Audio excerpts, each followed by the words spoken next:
Welcome to TNPSC general studies. இந்திய அளவில் சுதேசி இயக்கம் எப்படி நடந்தது அப்படிங்கிறத பற்றி இதுக்கு முன்னாடி கிளாஸஸில் பார்த்தோம். இன்னைக்கு தமிழ்நாட்டில் இந்த சுதேசி இயக்கம் எந்த மாதிரிலாம் நடந்துச்சு, அதை எடுத்து நடத்தின தலைவர்கள் யார் யாரெல்லாம் அப்படிங்கிறத பற்றி பார்க்க போகிறோம். வங்க பிரிவினையை மையமாக வச்சு நடத்தப்பட்ட இந்த சுதேசி இயக்கம் தமிழகத்திலையும் ஒரு பெரிய தாக்கத்தை ஏற்படுத்துச்சு. அண்ட் தமிழ்நாட்டில் ஒரு மாகாணத்தில் நடந்திருந்தாலும் தேசிய அளவிலான ஒரு சப்போர்ட்டை தமிழ்நாட்டில் இருக்கக்கூடிய மக்களும் சரி, இங்கே இருக்கக்கூடிய தலைவர்களும் சரி கொடுத்துட்டு தான் இருந்தாங்க. அதே சமயத்தில் தேசிய அளவில் எப்படி காங்கிரஸில் இருக்கக்கூடிய மாடரேட்ஸ்க்கும் எக்ஸ்ட்ரீமிஸ்ட்டுக்கும் நடுவில் ஒரு டிவைடு இருந்துச்சோ, அதே டிவைட் அதே ஷார்ப்னஸோட தமிழ்நாட்டிலேயும் இருந்தது. மிதவாதிகளுக்கும் தீவிர தேசியவாதிகளுக்குமான பிரிவினை அப்படிங்கிறது தமிழகத்திலையும் இருந்தது அப்படிங்கிறத இந்த ஃபர்ஸ்ட் பேராகிராஃபில் சொல்லியிருக்காங்க. இந்த சுதேசி இயக்கம் எப்படிலாம் டெவலப் ஆச்சுன்னு நம்ம தேசிய அளவில் பார்த்தோமோ அதே ரீசன்ஸ் தமிழ்நாட்டையும் இருக்கும். For example, development of vernacular oratory, அதாவது வட்டார மொழிகளில் இருக்கக்கூடிய பத்திரிகைகளாக இருக்கட்டும், இதழ்களாக இருக்கட்டும், இல்லை சொற்பொழிவுகள் நடத்தும் போது அவங்க பேசக்கூடிய மொழியாக இருக்கட்டும், எல்லாம் வட்டார மொழிகளாக இருந்தனால மக்களுக்கு புரிஞ்சுது என்ன நடக்கு, நாட்டில் என்ன மாதிரியான பிரச்சனைகள் போயிட்டுருக்கு, நம்ம என்ன பண்ணணும் அப்படிங்கிறதுக்கான விஷயத்த கம்யூனிகேட் பண்ணுறது ஈஸியானனால இந்த கேம்பெயின், இந்த ஸ்வதேசி கேம்பெயின் அப்படிங்கிறது மொழி அளவில் பார்க்கும்போது வெற்றி அடைஞ்சிட்டு அண்ட் மக்கள் மத்தியில் ஒரு அவேர்னஸ் கொடுத்து பீப்புளை பார்ட்டிசிபேட் பண்ண வச்சுது. தமிழகத்தோட பங்களிப்பு ஸ்வதேசி கேம்பெயினில் அதிக அளவு இருந்திருந்தாலும் பர்டிகுலராக திருநெல்வேலி மாவட்டத்தில் அதிகமாக இருக்குது அப்படின்னு சொல்லிட்டு இங்கே ஃபர்ஸ்ட் லைனில் வந்து மென்ஷன் பண்ணியிருப்பாங்க. இங்கே திருநெல்வேலி அப்படிங்கிறது இப்போ இருக்கக்கூடிய ப்ரெசன்ட் திருநெல்வேலி கிடையாது. அன்றைய காலத்தில் இருந்த தூத்துக்குடி, திருநெல்வேலி இந்த ரீஜன் எல்லாம் சேர்த்து இருக்கக்கூடிய ஒரு பெரிய டிஸ்ட்ரிக்ட். எல்லா இடத்துல இருந்தும் சப்போர்ட் வந்திருந்தாலும் திருநெல்வேலி டிஸ்ட்ரிக்ட்லேருந்து வந்த சப்போர்ட் அதிகமாக இருந்துச்சு அப்படின்னு சொல்லிட்டு இங்கே சொல்லியிருக்காங்க. என்ன ரீசன் அப்படிங்கிறத நம்ம பின்னாடி பார்க்கலாம். Initially the movement was more of reaction to the partition of Bengal. நம்ம பார்த்தோம் இல்லையா, வங்க பிரிவினையை எதிர்த்து தான் இந்த ஸ்வதேசி கேம்பெயின் அப்படிங்கிறது ஸ்டார்ட் ஆச்சு. ஸோ வங்க பிரிவினையோட சேர்ந்து ஸ்டார்ட் ஆன ஒரு கேம்பெயினாக இருந்தாலும் இது போக போக பிரிட்டிஷ் கவர்மெண்ட்டுக்கு எதிரான ஒரு மூமெண்ட்டாக மாற ஆரம்பிச்சிட்டு.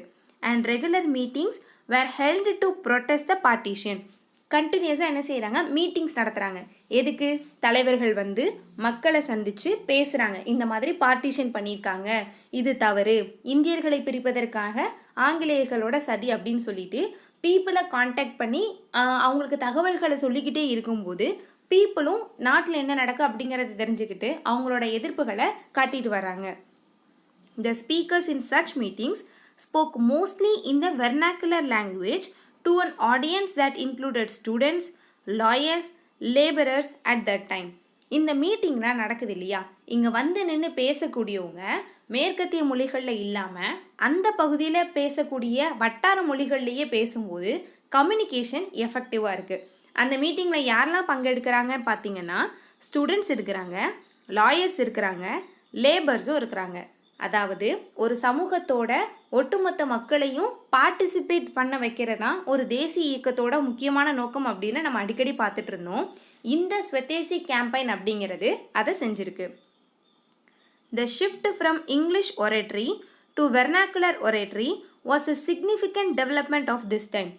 ஆங்கில மொழிகளில் மட்டுமே சொற்பொழிவுகள் நடத்திட்டு இருந்த நேரத்தில் வட்டார மொழிகளில் சொற்பொழிவுகள் நடத்தினது இந்த மாதிரி ஒரு தேசிய அளவிலான கேம்பெயினாக இருக்கட்டும், இல்லைனா பிரிட்டிஷ் கவர்மெண்ட்டுக்கு எதிரான இயக்கங்களாக இருக்கட்டும், சக்ஸஸ்ஃபுல்லாக அமையிறதுக்கு காரணமாக இருக்குது.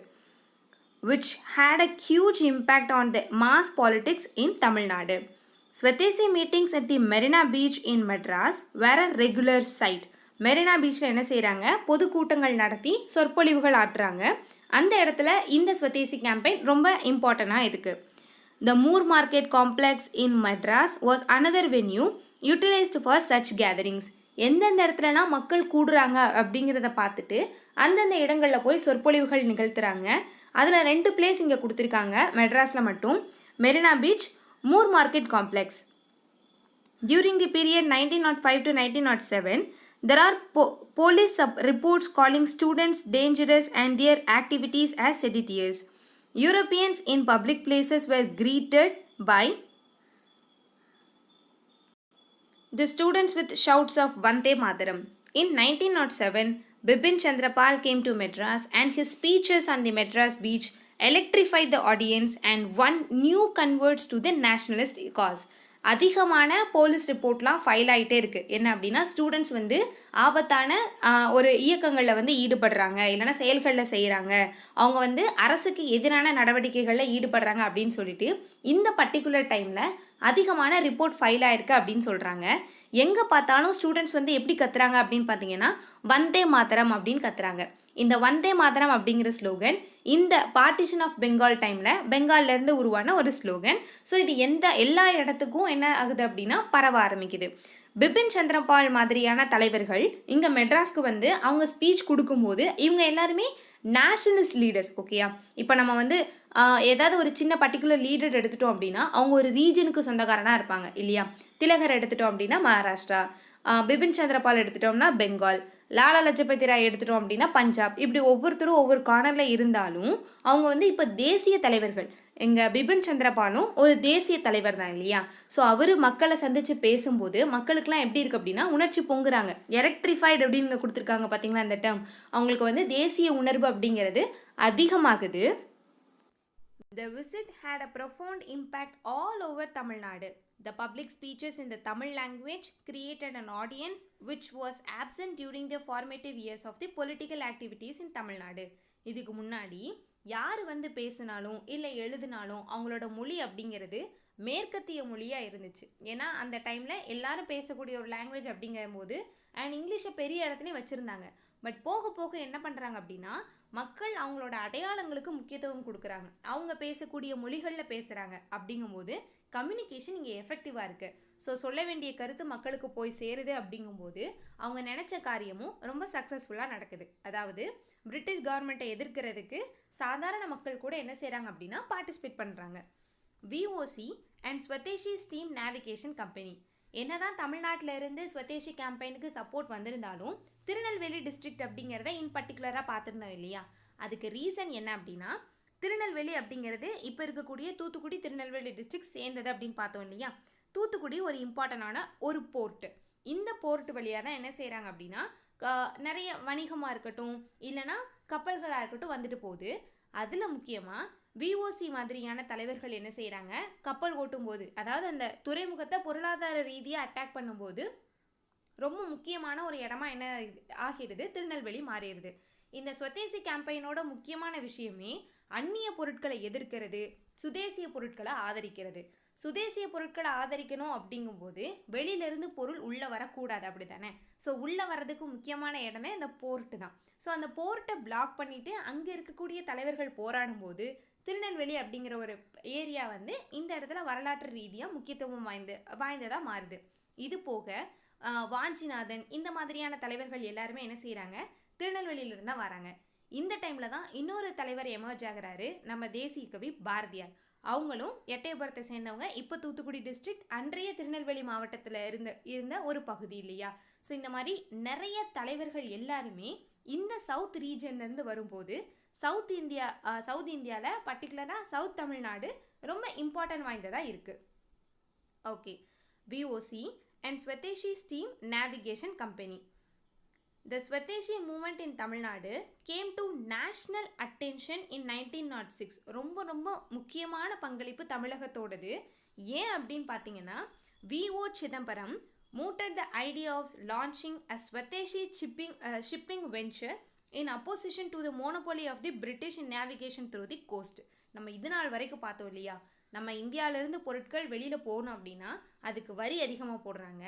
அந்த போன பொருள் அவங்களோட நாட்டில் போய் இறங்கணும் அப்படின்னா அதுக்கு இறக்குமதி வரியும் அதிகமாக போடுறாங்க. அப்படின்னு ஏன் பொருளை ஏன் கப்பலில் நானே எடுத்துகிட்டு போகிறேன்னு சொல்லிட்டு கப்பல் வாங்கி விட்டவர் தான் யார், V.O. சிதம்பரனார்.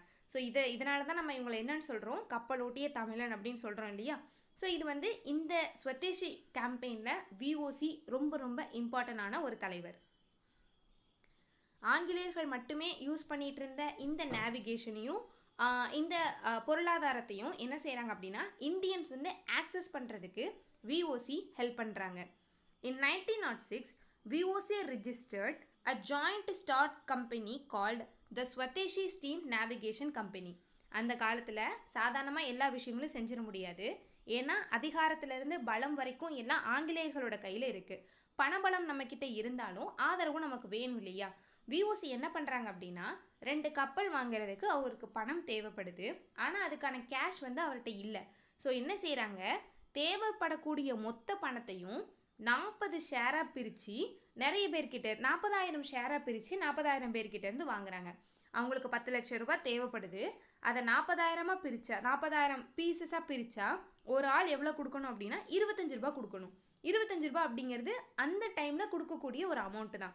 ஸோ இப்படி 40,000 பேர்கிட்டேருந்து 25 ரூபாயை வாங்கி 10 லட்சம் ரூபாயை கலெக்ட் பண்ணி உருவாக்கப்பட்டதான் இந்த ஸ்வதேசி ஸ்டீம் நேவிகேஷன் கம்பெனி.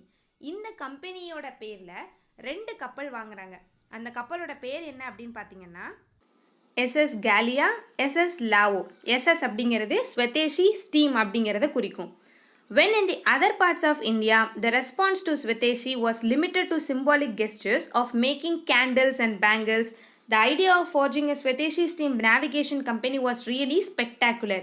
இந்தியாவோட மற்ற பகுதிகளில் சுதேசி, அதாவது ஒருத்தரோட சொந்த தாய்நாட்டில் உற்பத்தி செய்யப்பட்ட பொருட்களை வாங்கணும் அப்படிங்கும்போது அந்த பொருள் பேங்கிலாகவும் கேண்டிலாகவும் இருந்ததே தவிர பெருசாக இல்லை. ஆனால் இங்கே நம்மளோட விஓசி என்ன பண்ணியிருக்காங்க, கப்பலே வாங்கி பிரிட்டிஷ்க்கு எதிராக கப்பல் விட்டுருக்காங்க. அப்படிங்கும்போது அவரோட கெத்து அந்த டைமில் ரொம்ப பெருசாக பேசியிருக்காங்க. VOC invoked the rich history of the region and the maritime glory of India's past and used it as a reference point to galvanize the public opinion in favor of a Swadeshi venture in the sea. Swadeshi அப்படிங்கிற கான்செப்டை ரொம்ப பெரிய லெவலில் எடுத்துகிட்டு போனது VOC தான். ஏன்னா கப்பலே வாங்கி அவங்களுக்கு எதிராக கப்பல் வந்து என்ன செஞ்சுருக்காங்க அப்படின்னா விட்டுருக்காங்க, நேவிகேஷனை யூஸ் பண்ணியிருக்காங்க, டிரான்ஸ்போர்ட் எக்கனாமிக்கலாக பிரிட்டிஷ்க்கு ஒரு அடி கொடுக்கணும் அப்படின்னு அவங்க டிசைட் பண்ணிட்டாங்க. ஸோ விஓசி இங்கே கொடுத்த ப்ளோ அப்படிங்கிறது ரொம்ப பெருசு. ஸோ அதனால் இது ஸ்வதேசி கேம்பெயினில் இம்பார்ட்டண்டான ஒரு ஈவெண்ட், இந்த ஸ்வதேசி ஸ்டீம் நேவிகேஷன் கம்பெனி அப்படிங்கிற கப்பல் கழகம். The initiative of VOC was lauded by the national leaders. இதை எல்லாருமே வரவேற்கிறாங்க. ஏன்னா ஸ்வதேசி அப்படிங்கிறது சின்ன சின்ன அளவில் மட்டும் நின்றுடக்கூடாது, பெரிய அளவில் எடுத்துகிட்டு போகணும் அப்படிங்கிற விஓசியோடைய முயற்சியை தேசிய தலைவர்கள் வந்து சப்போர்ட் பண்ணுறாங்க. Lokmanya Tilak wrote about the success of the Swadeshi Navigation Company in his papers kesari and Maratha. இங்கே இந்த டைமில் திலகர் ஆரம்பித்த 2 பத்திரிகைகள் தான் என்ன, கேசரி மராட்டா அப்படிங்கிற பத்திரிகைகள். கேசரி அப்படிங்கிறது மராத்தி மொழி பத்திரிகை, இங்கே மராட்டா அப்படிங்கிறது ஒரு ஆங்கில பத்திரிகை. இதை திலகர் நடத்திட்டு வரக்கூடிய பத்திரிகை. இந்த பத்திரிகையில் விஓசியோட இந்த கப்பல் கழகத்தை பற்றி அவர் என்ன எழுதுறாங்கன்னா, ரொம்ப இது வந்து சப்போர்ட்டிவாக இருக்கக்கூடியது, ஒரு சக்ஸஸ்ஃபுல்லான ஒரு மெசேஜ் அப்படிங்கிற மாதிரி அவங்க எழுதுறாங்க. Aurobindo Ghosh also lauded the Swadeshi efforts and helped to promote the sale of shares.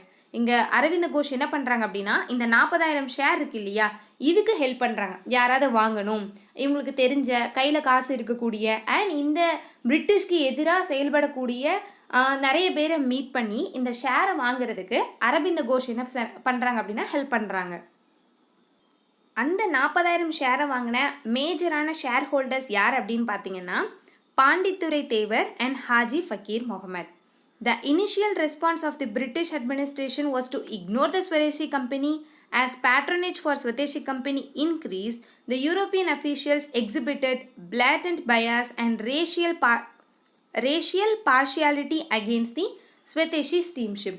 இப்போ இந்த மாதிரி ஒரு கப்பல் வந்து வாங்கி என்ன செய்கிறாங்க அப்படின்னா இந்தியன்ஸ் வந்து விடுறாங்க, நமக்கு எதிராக நம்மளோட ரூட்லேயே கப்பல் விடுறாங்க அப்படின்னு சொல்லும்போது பிரிட்டிஷ் கவர்மெண்ட் ஃபஸ்ட் அதை என்ன பண்ணுறாங்க, நம்ம அதை இக்னோர் பண்ணுறாங்க. சரியா, அவங்க வந்து இதை பெருசாக எடுத்துக்கல, இவங்களாம் இதை பெரிய அளவில் எடுத்துகிட்டு போக மாட்டாங்க, இந்த அளவுக்கு ஒர்த்தெல்லாம் அவங்க இந்தியன்ஸ் கிடையாது அப்படின்னு சொல்லிட்டு இக்னோர் பண்ணுறாங்க. பட் இந்த swadeshi steam navigation company successful ஆனோன்னையும் பிரிட்டிஷ் பீப்புளுக்கு பயம் வருது. ஏன்னா இதை இதோட ஸ்டாப் பண்ணல அப்படின்னா இந்த ஈவெண்ட் ரொம்ப பெருசாக வெடிச்சிடும். இவங்களுக்கு எப்போவுமே அந்த 1857 அந்த ப்ளோ வந்து இருந்துகிட்டே இருக்கும். ஸோ அந்த அளவுக்கு ஒரு பெரிய ரிவோல்ட்டாக இதை மாற விட்டுறக்கூடாது அப்படிங்கிறதுல ஜாக்கிரதையாக இருக்காங்க. ஸோ இப்போ என்ன பண்ணுறாங்க அப்படின்னா ரேஷியல் சுப்பீரியாரிட்டியை காட்டி இந்தியன்ஸை வந்து சப்ரஸ் பண்ணணும் அப்படின்னு சொல்லிட்டு நினைக்கிறாங்க. சுதேசி இயக்கத்தை பற்றி தமிழ்நாட்டில் பேசும்போது 2 விஷயங்கள் நம்ம வந்து சொல்லணும். ஒன்று வஉசி, 2வது கோரல் மில் ஸ்ட்ரைக். ரொம்ப ரொம்ப முக்கியமான event.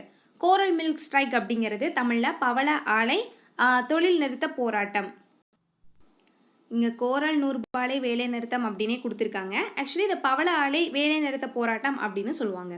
After attending the session of the Indian National Congress at Surat, VOC on his return decided to work on building a political organization. 1906 சூரத்தில் மாநாடு நடக்கும் இல்லையா, அந்த மாநாட்டை முடிச்சுட்டு இங்கே வரும்போது ஒரு பொலிட்டிக்கல் பார்ட்டியை உருவாக்கணும் அப்படிங்கிற ஐடியாவோட விஓசி என்ன பண்ணுவாங்க, தமிழ்நாட்டுக்கு வருவாங்க. While looking for an able orator, he came across Subramania Siva as Swadeshi preacher. From February to March 1907, both the leaders addressed meetings almost on a daily basis at the beach in Tuticorin, educating the people about Swadeshi and the boycott campaign. இப்படி ஏதாவது ஒரு அரசியல் கழகத்தை ஆரம்பிக்கணும் அப்படின்னு நினைக்கும்போது அதை பற்றி மக்களுக்கு சொல்லணும் இல்லையா, ஸோ சொல்கிறதுக்கு ஒரு சிறந்த பேச்சாளர் வேணும் அப்படின்னு தேடுறாங்க. அப்படி தேடி பிடிச்சவங்க தான் யார் அப்படின்னு பார்த்தீங்கன்னா சுப்பிரமணிய சிவா. ரொம்ப ரொம்ப முக்கியமான ஒரு நேஷ்னல் லீடர். இங்கே சுப்பிரமணிய சிவா என்ன பண்ணுறாங்க அப்படின்னா ஸ்வதேசி பிரீச்சராக இருக்கிறாங்க. அதாவது சுதேசிய கருத்துக்களை பற்றி மக்கள்கிட்ட எடுத்துகிட்டு போய் சொல்லக்கூடிய ஒரு சொற்பொழிவாளராக இருக்கிறாங்க. இந்த காலகட்டத்தில் February to March 1907 இந்த காலகட்டத்தில் டியூட்டிகுரின் பீச்சில் இருந்துட்டு அவங்க என்ன பண்ணுறாங்க, மக்களுக்கு சுதேசி இயக்கத்தை பற்றியும் பாய்காட் அதாவது வேலை நிறுத்தம் இல்லைனா ஒத்துழைப்பு கொடுக்காம இந்த மாதிரி விஷயங்களை பற்றி மக்களுக்கு என்ன செய்கிறாங்க அப்படின்னா கருத்துக்களை எடுத்து சொல்கிறாங்க. The meetings were attended by thousands of people. People என்ன செய்கிறாங்க அப்படின்னா ரொம்ப ஆர்வமாக இவங்களோட மீட்டிங்ஸை கலந்துக்கிட்டு நிறைய விஷயங்கள் தெரிஞ்சுக்கிறாங்க, அவங்களுக்கு சப்போர்ட்டும் பண்ணுறாங்க.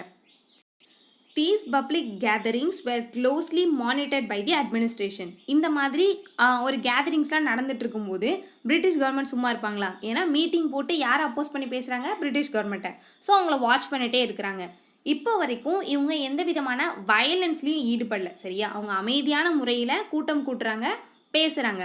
பட் லேட்டர் கொஞ்ச நாள் கழித்து என்ன பண்ணுவாங்க அப்படின்னா இந்த கூடுகைக்கும் என்ன செய்வாங்க, பிரிட்டிஷ் கவர்மெண்ட் தடை போட்டுருவாங்க. ஏன்னா இது மூலமாக தான் மக்களுக்கு கருத்துக்கள் போது, மக்கள் யுனைட் ஆகுறாங்க, இவங்க கூட சப்போர்ட் பண்ணுறாங்க அப்படிங்கிறது அவங்களுக்கு தெரிஞ்சிடும் இல்லையா.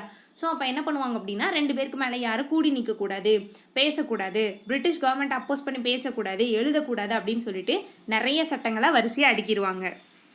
In 1908, the abject working and living conditions of the coral mill workers attracted the attention of VOC and Siva. In the next few days, both the leaders addressed the mill workers. In March 1908, the workers of the coral cotton mills, inspired by the address, went on strike. It was one of the earliest organized labor agitation in India. இங்கே பவள ஆலை வேலை நிறுத்தம் அப்படிங்கிறது ஆக்சுவலாக என்ன அப்படின்னா இந்த கோரல் மில்ல ஒர்க் பண்ணுற லேபர்ஸ் இருக்கிறாங்க இல்லையா, தொழிலாளர்கள், அவங்க வேலை செய்யக்கூடிய இடம் வந்து ஆக்சஸ் பண்ண மாதிரி இல்லை, அதாவது அவங்களுக்கு ஏற்ற வேலை செய்யக்கூடிய சூழலாக இல்லை. ஸோ இதை எதிர்த்து ஏதாவது பண்ணணும் அப்படின்னு நினைக்கும் போது தான் அவங்களுக்கு விஓசியை பற்றியும் சுப்பிரமணிய சிவாவை பற்றியும் தெரிய வருது. ஸோ இந்த தலைவர்களை சந்தித்து அவங்களுக்கு இருக்கக்கூடிய பிரச்சனைகளை சொல்கிறாங்க. ஒரு தொழிற்சாலையிலே தொழிலாளர்களுக்கு என்ன பிரச்சனை இருக்கும், வேலை நேரம் அதிகமாக இருக்கும், சம்பளம் கம்மியாக இருக்கும், லீவு கொடுக்க மாட்டாங்க, அவங்கள வந்து என்ன செய்வாங்க அப்படின்னா ஒரு கொத்தடிமை மாதிரி வேலை வாங்குறது, சரியா? இது வந்து தவறு. லேபர்ஸாக இருந்தாலும் அவங்களுக்கும் உரிமைகள் இருக்குது, சங்கங்கள் வச்சுக்கலாம். அவங்களுக்கு வந்து 8 மணி நேரம் வேலைனா 8 மணி நேரம் தான் வேலை இருக்கணும், ஒரு டீசெண்டான சம்பளம் கொடுக்கணும் அப்படின்னா கொடுக்கணும், லீவ் கொடுக்கணும், இந்த மாதிரியான நிறைய லேபர் ரைட்ஸ் இருக்குது இல்லையா, இது எல்லாமே இவங்களுக்கு மறுக்கப்பட்டிருக்கு. ஸோ இவங்க இந்த தலைவர்களை மீட் பண்ணும்போது விஓசியும் சுப்பிரமணிய சிவாவும் என்ன செய்கிறாங்க அப்படின்னா இதை கையில் எடுத்துட்டு கோரல் மில்க்கு எதிராக என்ன செய்கிறாங்க, ஸ்ட்ரைக் பண்ணுறாங்க. ஸோ இந்த இடத்துல தொழிலாளர்கள் வேலைக்கு போல இந்த 2 தலைவர்களோடு இருந்துட்டு அவங்களோட எதிர்ப்பை தெரிவிக்கிறாங்க. இதுதான் கோரல் மில் ஸ்ட்ரைக். இன்னமுமே இந்த இடத்துல தூத்துக்குடியில் இருக்கக்கூடிய இந்த கோரல் மில்க்கு போனோம் அப்படின்னா விஓசியை பற்றி என்ன செய்வாங்க, கோவப்படுவாங்க, பேசுனா கோவப்படுவாங்க. 100 வருஷத்துக்கு முன்னாடி நடந்த சம்பவத்துக்கு இப்போ கோவப்படுறாங்க, அதை ஞாபகம் வச்சுருக்காங்க அப்படின்னா எந்த அளவுக்கு விஓசியோட ப்ரோட்டஸ்ட் இருந்திருக்கும் அப்படிங்கிறத இமேஜின் பண்ணி பார்த்துக்கோங்க. The strike of the mill workers was fully backed by the nationalist newspaper. So இது வந்து ஒரு நேஷ்னல் லெவல் அட்டென்ஷனை கிராப் பண்ணிட்டு ஸோ எல்லா தேசிய நாளிதழ்களும் இந்த பவள ஆலை வேலை நிறுத்தத்தை பற்றி எழுதுகிறாங்க, அவங்களுக்கு சப்போர்ட் பண்ணுறாங்க. The mill owners, however, did not budge and supported by the government which had decided to suppress the strike. ஆனால் இங்கே மில் ஓனர்ஸ் இதுக்கெல்லாம் பயப்படுற ஆளாக தெரியல. இவங்களுக்கு பேக்கப் யார் இருக்காங்க அப்படின்னு பார்த்தீங்கன்னா பிரிட்டிஷ் கவர்மெண்ட்டே நிற்கிது. ஸோ எப்படியாவது இந்த ஸ்ட்ரைக்கை முடக்கணும் அப்படின்னு நினைக்கிறாங்க.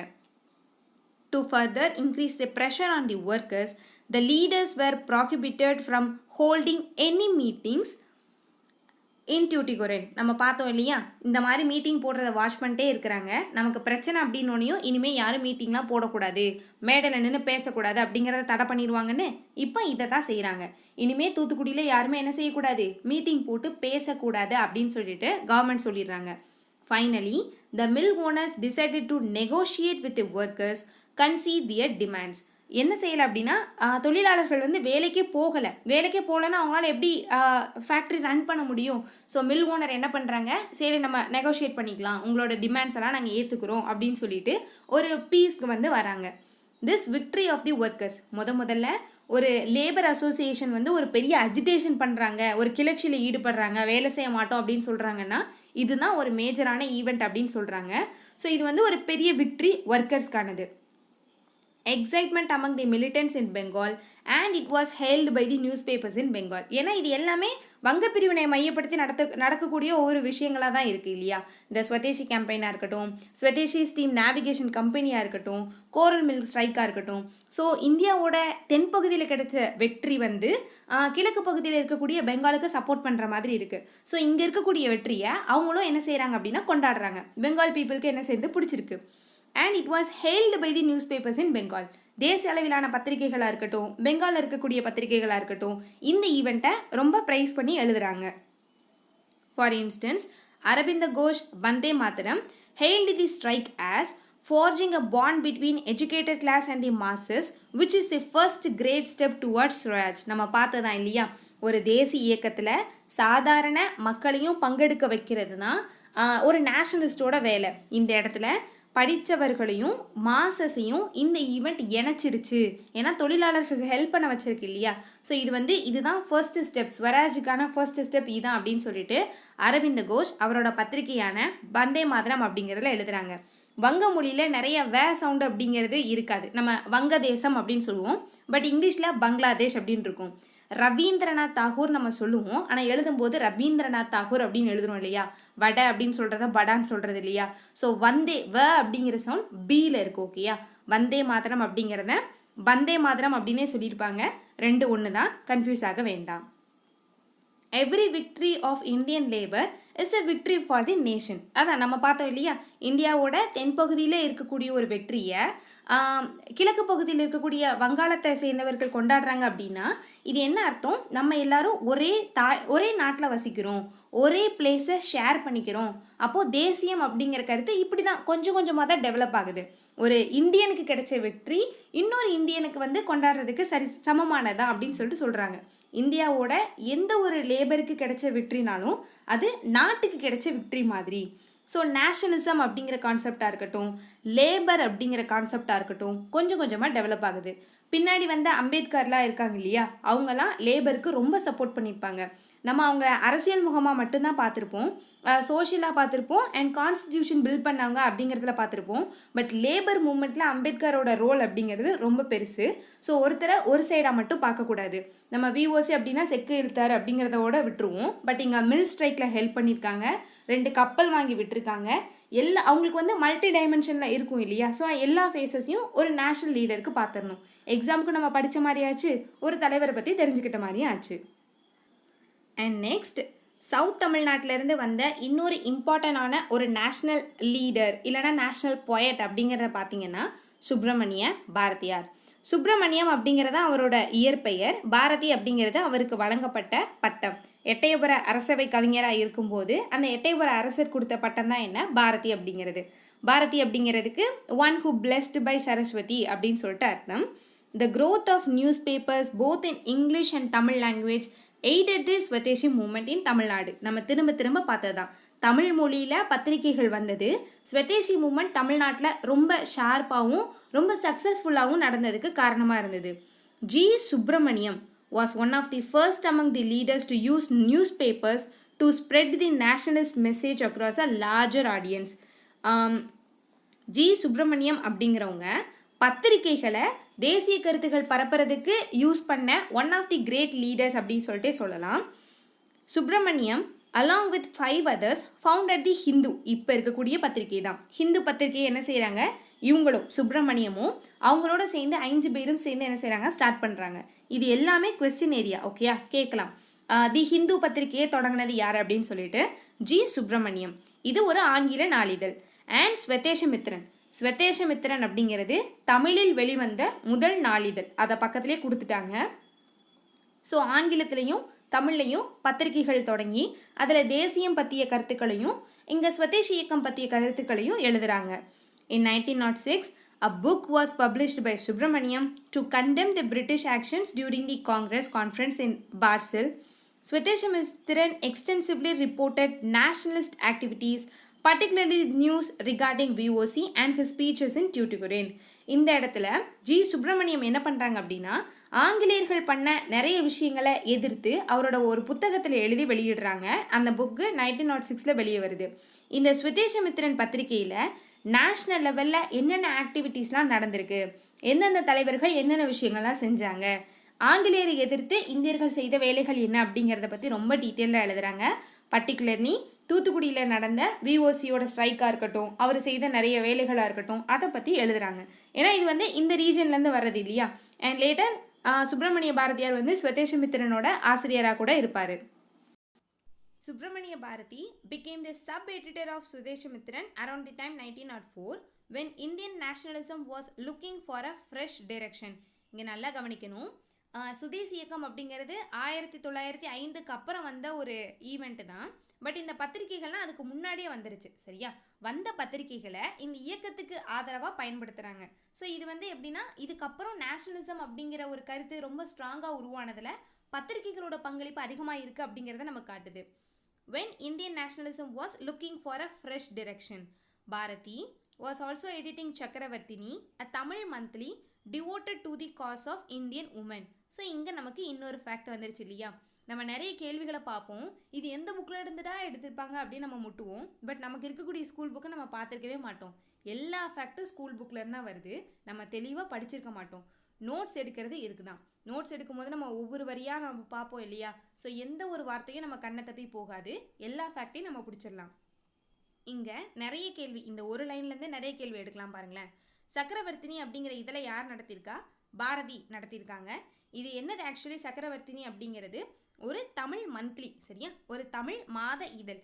இந்த சக்கரவர்த்தினி மாத இதழ் எதை பற்றினது அப்படின்னு பார்த்தீங்கன்னா, இந்தியன் உமன் சந்திக்கக்கூடிய நிறைய பிரச்சனைகளை டிஸ்கஸ் பண்ணுறது தான். ஸோ இந்த ஒரு லைன்லேருந்து இவ்வளோ விஷயங்கள் இருக்குது அப்படின்னா இதுதான் டீப்பாக படிக்கிறது.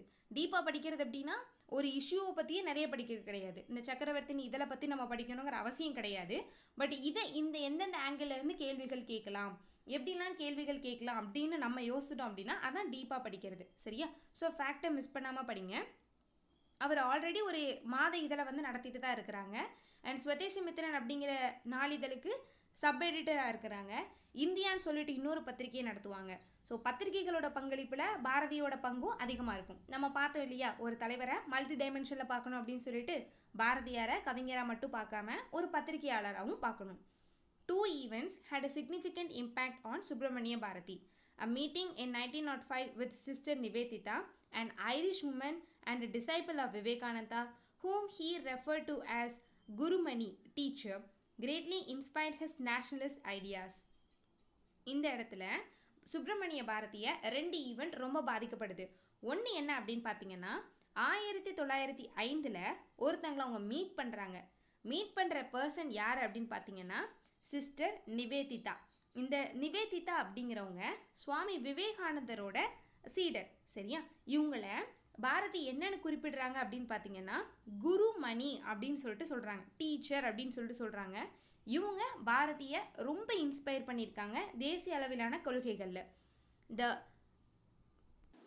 The churning within the Congress on the nature of engagement with the British rule was also a contributory factor. இன்னொன்று, ஆல்ரெடி காங்கிரஸ்க்கு உள்ளே போயிட்டு இருக்கிற அந்த கருத்து வேறுபாடு பிரச்சனை. ஸோ இது எல்லாமே சுப்பிரமணிய பாரதியை கொஞ்சம் இம்பேக்ட் பண்ணுது. நம்ம தேசியம் அப்படிங்கிறது என்ன, நாட்டில் என்ன நடந்துட்டுருக்கு அப்படிங்கிறத அவரும் கொஞ்சம் ஃபீல் பண்ண ஆரம்பிக்கிறாரு. As discussed earlier in this lesson, the militants ridiculed the mendicancy of the moderates who wanted to follow the constitutional methods. மிலிட்டன்ஸ்க்கு என்ன பிடிக்கல, மாடரேட்ஸோட அந்த இறைஞ்சி கேட்கக்கூடிய கொள்கை அப்படிங்கிறது பிடிக்கல. பெட்டிஷன் போட்டுட்டு ப்ரேயர் பண்ணிட்டு இருக்கிறது நமக்கு வேண்டாம் அப்படின்னு சொல்லிட்டு மிலிட்டன்ஸ் இருக்கிறாங்க.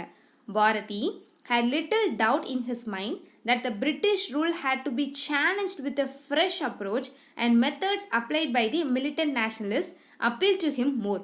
ஸோ பாரதியாருக்கு என்ன பார்க்குறாரு அப்படின்னா இவருக்கும் அதான் சரின்னு படுது. ஆமாம், நம்ம பிரிட்டிஷ்காரங்களை வந்து எதிர்க்கணும் அப்படின்னா வேற ஒரு புது மெத்தட் நமக்கு தேவை.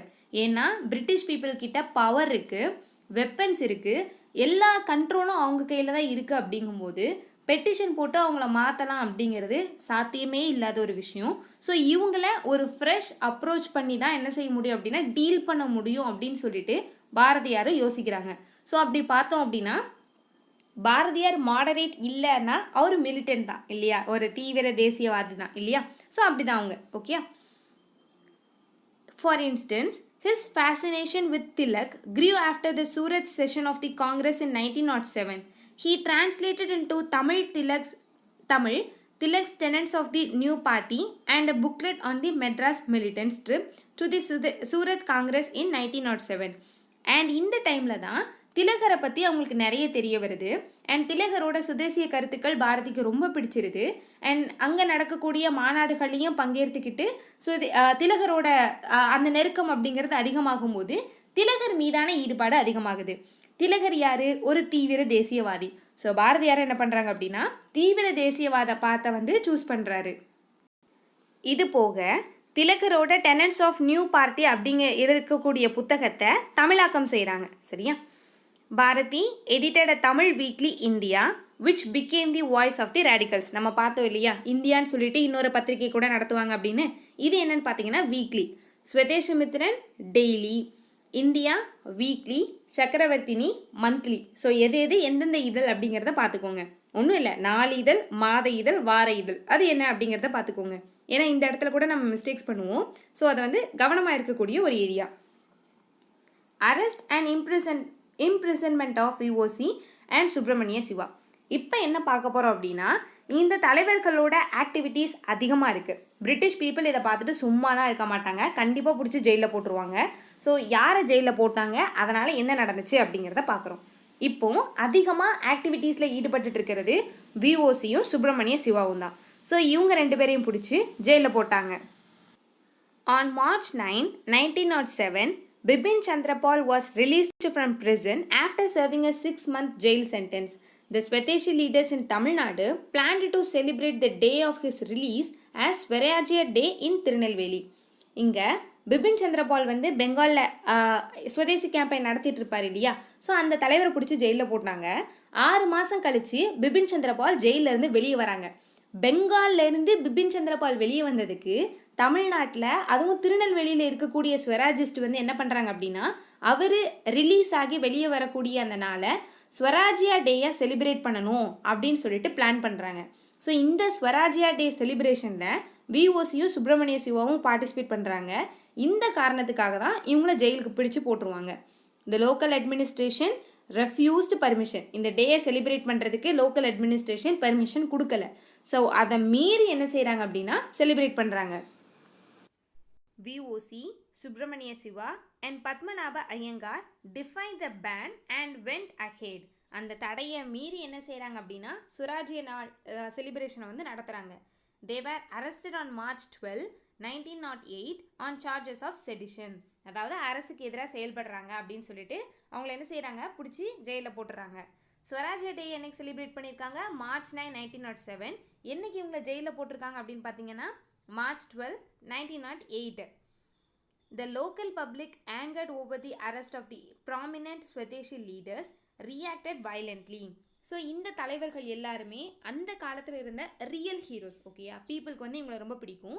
ஸோ இப்படி முக்கியமான 2 தேசிய தலைவர்களை பிடிச்சி நீங்கள் ஜெயிலில் போட்டிங்க அப்படின்னு சொல்லிட்டு பீப்புள் கோவப்படுறாங்க, ரியாக்ட் பண்ணுறாங்க. Shops were closed in a general show of defiance. The municipality building and the police station in Tirunelveli were set on fire. More importantly, the mill workers came out in large numbers to protest the arrest of Swadeshi leaders. இந்த டைமில் என்ன பண்ணுறாங்க அப்படின்னா இப்போ ஒரு protest எப்படி நடக்கும், கடையெல்லாம் அடைச்சிருவாங்க, யாருக்கு எதுவுமே செய்ய மாட்டாங்க. அண்ட் எல்லாரும் வேலையெல்லாம் செய்கிறத நிப்பாட்டிட்டு ரோட்டில் வந்து ப்ரோட்டஸ்ட் பண்ணுவாங்க இல்லையா. ஸோ அதே மாதிரி அப்போது பண்ணிகிட்டு இருக்காங்க. அண்ட் இது போக ஒரு போலீஸ் ஸ்டேஷனையும் முனிசிபாலிட்டி பில்டிங் என்ன பண்ணாங்க அப்படின்னா தீ வச்சு எரிக்கிறாங்க. After a few incidents of confrontation with the protesting crowd, the police opened fire and 4 people were killed. Police ஸ்டேஷனுக்கு தீ வச்சிட்டாங்க அப்படின்னா பீப்புள் சும்மா இருக்க மாட்டாங்க. என்ன செஞ்சிட்டாங்கன்னா பீப்புள் மேலே ஓப்பன் ஃபயர் பண்ணிட்டாங்க. அதில் 4 பேர் இறந்துட்டாங்க. On 7th July 1908, VOC and Subramania Shiva were found guilty and imprisoned on charges of sedition. So இந்த டைமில் என்ன பண்ணுறாங்க அப்படின்னா இது இவங்களால தான் இவ்வளோ கலவரம் நடந்துச்சு அப்படின்னு சொல்லிட்டு இவங்களை காரணமாக வச்சு அரெஸ்ட் பண்ணி ஜெயிலில் போட்டுடுறாங்க. Shiva was awarded a sentence for 10 years of transportation for his seditious speeches, whereas VOC got a life term 20 years for abetting him. 2 பேருக்கும் சுப்பிரமணிய சிவாவுக்கு 10 வருஷமும் VOCக்கு 20 வருஷமும் என்ன செய்கிறாங்க அப்படின்னா சிறை தண்டனை விதிக்கிறாங்க. இந்த சிறை தண்டனையில தான் அவங்க செக் இழுப்பாங்க. சரியா? செக்கு அப்படிங்கிறது ஒரு எக்யூப்மெண்ட், அதை மாடுகளை வச்சு இழுத்து என்ன செய்வாங்க அப்படின்னா அதை ஆப்ரேட் பண்ணுவாங்க. அந்த இடத்துல VOC என்ன செய்கிறாங்க அப்படின்னா கட்டி வச்சு அவங்கள வந்து என்ன செய்கிறாங்கன்னா அதை அந்த வேலையை பார்க்க வைக்கிறாங்க. ஸோ இது வந்து கைண்ட் ஆஃப் டார்ச்சர். ஜெயிலில் கொடுக்கக்கூடிய நிறைய டார்ச்சரில் இது ஒன்று. VOC was given another life sentence for his own seditious speech. Sedition அப்படிங்கிறது மோஸ்ட்லி கவர்மெண்ட்டுக்கு எதிராக எழுதினாலோ பேசினாலோ இல்லை ஏதாவது கருத்துக்கள் தெரிவித்தாலோ அவங்க மேலே எடுக்கக்கூடிய ஒரு ஆக்ஷன். சரியா? சுப்பிரமணிய சிவா மேலே அதே தான் பண்ணியிருப்பாங்க, இங்கே VOC மேலேயே அதான் பண்ணியிருக்காங்க. ஆக்சுவலி இந்த கலவரம் நடந்ததுக்கு காரணம் VOC தான் அப்படின்னு சொல்லிட்டு அவங்களுக்கு ஒரு 20 வருஷம் தண்டனை இருந்தது. இது போக கவர்மெண்ட்டுக்கு எதிராக பேசியிருக்காரு அப்படின்னு சொல்லிட்டு அவங்களுக்கு லைஃப் சென்டென்ஸ் வேறு அடிஷ்னலாக கொடுப்பாங்க. அதாவது காலம் முழுக்க ஜெயிலே இருக்கிற மாதிரி தண்டனைகளை கூட்டிகிட்டே போகிறாங்க. This draconian sentence reveals how seriously the Tirunelveli agitation was viewed by the government. இந்த மாதிரி இவ்வளோ சீரியஸாக தண்டனை கொடுக்குறாங்க அப்படின்னா திருநெல்வேலியில் இந்த 2 தலைவர்களும் எடுத்து நடத்தின இந்த அஜிடேஷன் எந்த அளவுக்கு சீரியஸாக இருக்கும் அப்படிங்கிறத நம்மளால் புரிஞ்சுக்க முடியுது. In the aftermath of this incident, the repression of the British administration was limited to the arrest of a few leaders. இதுக்கப்புறம் என்ன பண்ணுறாங்க அப்படின்னா இன்னும் கொஞ்சம் தலைவர்களே அரெஸ்ட் பண்ணுறாங்க. ஏன்னா இவங்க வந்து முக்கியமான தலைவர்கள். இவங்களுக்கு கீழே சின்ன சின்ன பகுதிகளில் மக்களோட வீடு வரைக்கும் பார்ட்டிசிபேட் பண்ண தலைவர்களாக இருப்பாங்க இல்லையா, அவங்கள எல்லாத்தையும் என்ன செய்கிறாங்க அப்படின்னா பிடிச்சிட்டு போயிடுறாங்க. In fact people who had actively participated in the protest were also punished and a punitive tax was imposed on the people of Tirunelveli and Tuticorin. இவங்களே அந்த பீப்புளே அரெஸ்ட் பண்ணுறாங்க. இந்த ஈவெண்ட்லலாம் பார்ட்டிசிபேட் பண்ணியிருப்பாங்க இல்லையா, அந்த பீப்புளே அரெஸ்ட் பண்ணி அவங்க மேலே இந்த காரணத்துக்காக டேக்ஸும் போடுறாங்க. Excerpts from the judgment in the case of King Emperor versus VOC and Subramania Shiva. அதாவது இவங்க பண்ணது அந்த பிரிட்டிஷ் அரசரையே எதிர்த்த மாதிரியாமா. ஸோ கேஸ் வந்து எப்படி ஆகுனா king emperor versus VOC and Subramania Siva. It seems to me that sedition at any time is a most serious offence. அதாவது sedition அப்படிங்கிறத ரொம்ப மோசமான அண்ட் ரொம்ப ஆபத்தான ஒரு க்ரைமாக அவங்க வந்து பார்க்குறாங்க. செடிஷன் இங்கே தமிழ் படுத்தினா அவங்க கரெக்டாக அதை என்ன சொல்ல வராங்க அப்படின்னா ஆட்சிக்கு எதிராக மக்களை தூண்டுவது அது எப்போது ஆனாலும் சரி மிக மோசமான குற்றம் என்று எனக்கு தோன்றுகிறது அப்படின்னு அந்த ஜட்ஜு சொல்கிறாரு. அதாவது செடிஷன் அப்படிங்கிறது கவர்மெண்ட் அப்போஸ் பண்ணுற மாதிரி இல்லைனா கவர்மெண்ட்டுக்கு எதிராக சொன்னாலோ எழுதினாலோ கருத்துக்கள் தெரிவித்தாலோ எந்த விதத்தில் தெரிவித்தாலோ அது செடிஷன் அப்படின்னு சொல்லிட்டு அவங்க மேலே ஆக்ட் போடுவாங்க. It is true that the case is the first of its kind in the presidency, but the present condition of other presidencies where the crime seems to have secured a foothold would seem to indicate that light sentences of imprisonment of a few months or maybe a year or 2 are instances of misplaced leniency. அதாவது இந்த மாதிரியான ஒரு sedition crime இல்லைனா இந்த மாதிரியான ஒரு சீரியஸான crime first time ஒரு பிரசிடென்சிலேருந்து நான் பார்க்குறேன். மற்ற பிரசிடென்சியில் இதை விட மோசமான கிரைம்ஸ் இருந்தாலும் இது முதல்ல இதை பார்க்குற மாதிரி எனக்கு தோணுது அப்படின்னு அந்த ஜட்ஜு சொல்கிறாரு. The first object of a sentence is that it shall be deterrent not to be the criminal alone but to others who feel any inclination to follow his example. இந்த செடிஷனுக்கு வழங்கப்பட்ட தண்டனை அப்படிங்கிறது ரொம்ப அதிகபட்சமாக இருக்குது. நம்ம பார்த்தோம் இல்லையா, இங்கே லைஃப் சென்டென்ஸே VOC கொடுத்துருக்காங்க. லைஃப் சென்டென்ஸ் அப்படிங்கிறது more than 14 years. சரியா? ஸோ இது வந்து எதுக்கு இவ்வளவு கடுமையான தண்டனை கொடுக்குறோம் அப்படின்னா குற்றவாளியை பயமுறுத்துறதா மட்டும் இல்லாமல் இதை பார்த்துட்டு இதை உதாரணமாக வச்சுட்டு வேற யாரும் இதே மாதிரி செய்யக்கூடாது அப்படிங்கிறதுக்காக தண்டனையை கடுமையாக வச்சுருக்காங்களாம். அதாவது இவங்களை பார்த்து நம்ம வந்து பயந்துடணுமா, இவருக்கு கொடுத்த தண்டனையை பார்த்து நம்ம பயந்துடணுமா, அதுக்காக தான் செடிஷன் ஆக்டுக்கெலாம் என்ன செஞ்சுருக்காங்களாம் இவ்வளோ கொடுமையாக தண்டனைகள் வச்சுருக்காங்களாம்.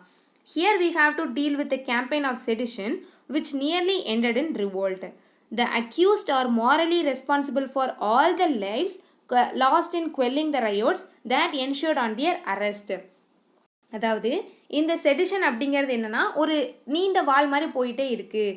அதாவது அரசுக்கு எதிராக கருத்து தெரிவிக்கிறதுல ஆரம்பித்து ஒரு போலீஸ் ஸ்டேஷனை கொளுத்தி அதில் ஓப்பன் ஃபயர் ஆகி 4 பேர் இறந்துட்டாங்க இல்லையா. ஸோ சுட்டது அவங்க தான், ஆனால் பழி யார் மேலே போடுறாங்க அப்படின்னா விஓசி மேலேயும் சிவா மேலேயும் போடுறாங்க. ஏன்னா இவங்களோட தூண்டுதலின் பேரில் தான் மக்கள் இதில் ஈடுபட்டாங்க. அதனால் மாறலாக இவங்க தான் இந்த க்ரைமுக்கு காரணம் அப்படின்னு சொல்லிட்டு சுப்பிரமணிய சிவாவையும் விஓசியையும் அரெஸ்ட் பண்ணிடுறாங்க.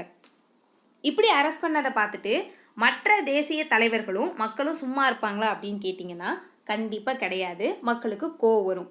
எப்படி லாலா லஜபதி ராயை லத்தியால் அடிக்கும்போது பகத்சிங்க்கு கோவம் வந்ததோ அதே மாதிரி இங்கே விஓசியோட அரெஸ்ட்டை பார்த்துட்டு இங்கே வாஞ்சிநாதன் அப்படிங்கிற ஒருத்தருக்கு கோவம் வருது. இங்கே வாஞ்சிநாதன் யார் அப்படின்னு பார்த்தீங்கன்னா அவர் ஒரு எக்ஸ்ட்ரீமிஸ்ட், அதாவது பயங்கரவாதி. அகிம்சை மேலேயும் நம்பிக்கை இல்லாமல், தீவிர தேசியவாதத்து மேலேயும் நம்பிக்கை இல்லாமல், சண்டை போட்டு தான் ஜெயிக்க முடியும் அப்படின்னு ஒரு நம்பிக்கை இருக்கக்கூடிய ஒரு person. Ash murder, repression of the Swadeshi efforts in Tuticorin and the subsequent arrest and humiliation of the Swadeshi leaders generated anger among the youth. இளம் ரத்தம் கொந்தளிக்கும் இல்லையா. ஸோ இந்த மாதிரி தேசிய தலைவர்கள்லாம் பிடிச்சிட்டு போயிட்டாங்க அப்படின்னோடனே அவங்களுக்கு கோபம் வருது. A plan was hatched to avenge the Tirunelveli event.